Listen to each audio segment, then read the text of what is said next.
ایک آدمی محمود غزنوی کے پاس نا اپنا کیس لے کے آیا، مدعی بن کے آیا. اس نے کہا بادشاہ میرا کیس بڑا نرالا ہے.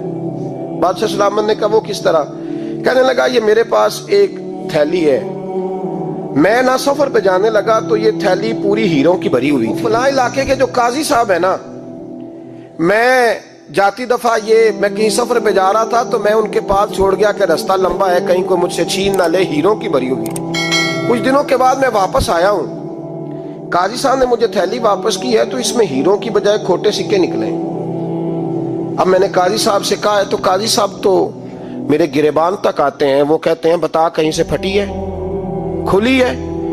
وہ جس طرح ٹانکے لگا کے تو نے سی تھی اسی طرح لگے ہوئے ہیں کہ نہیں؟ تو حضور لگے بھی بالکل اسی طرح ہے، نہ پھٹی ہے نہ کھلی ہے. اب میں لٹ گیا ہوں، میری کل عمر کی کمائی ضائع ہو گئی، کھوٹے سکے کہاں اور ہیرے کہاں؟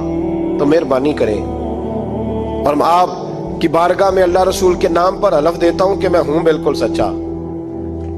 محمود غزنوی کہنے لگے تو جا، تھیلی چھوڑ جا، اور جب میں تجھے بلاؤں گا پھر دوبارہ آنا. شخص چلا گیا. محمود غزنوی اٹھے، دربار برخاست کیا، لوگوں سے کہنے لگے چلے جاؤ، میں 3 دن کے لیے سیر کرنے جا رہا ہوں، 3 دن کے بعد لوٹوں گا. اکیلے جب رہ گئے نا محمود دربار میں تو محبوب نے چھری منگائی. وہ جس تخت پہ بیٹھتے تھے وہاں گدا بچھا ہوا تھا، یہ گدا پڑا ہے نا، وہ گدا بچھا ہوا تھا. محمود نے چھری کے ساتھ اس کو پھاڑ ڈالا اور چھری جیب میں رکھی نکل گئے. کہنے لگے میرے بعد کوئی میرے دربار والے احاطے میں داخل نہ ہو. محمود چلے گئے. اب وہ صفائی کرنے والا جب آیا نا، اس نے آ کے دیکھا تو گدا تو پھٹا ہوا ہے. اس نے شور ڈال دیا، پہرے دار بھی آ گئے، فلاں صاحب بھی آ گئے، فلاں صاحب. اس نے کہا وہ خدا کے بندو، اس کا گدا پھٹ گیا ہے، وہ تو مار ڈالے گا.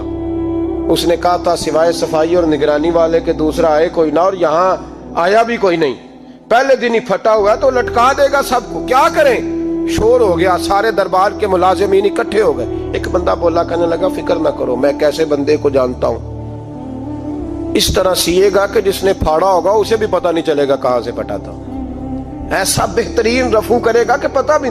اس نے کہا یار ہم سارے 1 مہینے کی تنخواہ دیتے ہیں، تو بندہ بلا. وہ بلا لیا اس کو، اس کا نام محمد رفو گر تھا. وہ آیا، اس کو گدا دکھایا، اس کا یار اس طرح سینہ پتہ نہ چلے. اس نے کہا فکر ہی نہ کرو، میں بڑا کاریگر ہوں. بڑے بڑے کاریگر لوگ نہیں ہمارے ملک میں پائے جاتے، کوئی نشان چھوڑتے ہیں پیچھے بڑے. احمد رفو گر کہنے لگا اس طرح سیوں گا کہ پھاڑنے والے کو بھی پتہ نہیں. ان کا پیسے لے یار تو سی دے. اس نے سی دی، اگلے شام ہی لا کے بچھا دیا گدا. تیسرے دن بادشاہ سلامت آئے، آ کے پہلی نظر گدے پہ ڈالی. اس نے بلایا سب ملازمین کو، کہا کس نے سیا ہے؟ کہا جناب کیا ہوا؟ کہا یہ پھٹا ہوا تھا. کس نے؟ کہا نہیں پھٹا ہی نہیں. وہ کہنے لگے بنو بات، میں خود پھاڑ کے گیا تھا. تو بتاؤ صحیح سیا کس نے ہے؟ کہا جناب آپ پھاڑ کے گئے تھے تو بتایا کیوں نہیں؟ فرمانے لگے اسی لیے تو بتایا نہیں تھا کہ تم خود تحقیق کر لو. بلاؤ بتاؤ سیا کس نے. تو بلا لیا، احمد رفو گر آ گیا. اس کو جب بلا کے سامنے بادشاہ کھڑا کیا، کہا بھئی تو نے سیا ہے؟ کہنے لگا حضور آپ کے سارے ملازم کٹھے ہو کے آئے تھے، میری غلطی کوئی نہیں. کہا نہیں یار تو بڑا کاریگر ہے، میں نے اپنے ہاتھ سے پھاڑا تھا پر مجھے بھی نہیں پتا چل رہا کہاں سے پھٹا تھا. اچھا یہ بتا یہ تھیلی جو ہے یہ بھی تو نے سی تھی؟ اس نے کہا جی آپ کے خادم کا ہی کارنامہ ہے، وہ فلانے علاقے کے قاضی صاحب آئے تھے، اس میں سے ہیرے نکال کے تو کھوٹے سکے بھرے تھے، تو مجھے بھی تھوڑا سا حصہ ملا تھا. محمود نے سارے گواہ بھی اکٹھے کر لیے، ثبوت بھی اکٹھے کر لیے.